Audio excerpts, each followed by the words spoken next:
আমরা এত বোকার বোকা, নিজের পরীক্ষার খাতায় কিছু লিখতে না পারলেও জীবন কাটাই ফেলতেছি অন্যের খাতা দেখতে দেখতে। ইতের এই দোষ, ইতের এই ভুল, ইতের এই ভুল, ইতে এটা করছে, ইতে ওইটা করছে, ইতে এইতে এইতে এইতে কইতে কইতে পরীক্ষার টাইম নিজের খাতায় লেখার কোনো সুযোগ।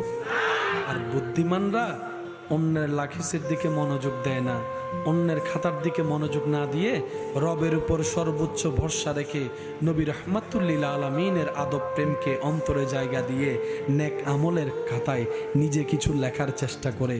কখনো ইস্তেগফার দিয়ে, কখনো জিকির দিয়ে, কখনো দান দিয়ে, কখনো সদকা দিয়ে, ফরজের পাশাপাশি সুন্নত হয়ে গোপনে গোপনে নফল ইবাদত করে নিজের আমলের খাতাটা নিজেই লিখতে থাকে, পরিপূর্ণ করতে থাকে।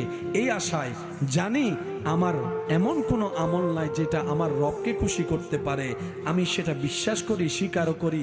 আমার আমলে সে সৌন্দর্য যোগ্যতা নাই, কিন্তু এতটুক তো রবের দরবারে গিয়ে বলতে পারবো, ইয়া রব, তোমাকে রাজি করার মতো কোয়ালিটি ফুল কোনো আমল আমার কাছে নাই, কিন্তু তোমাকে রাজি করার নিয়তে আমি চেষ্টা করে গিয়েছিলাম।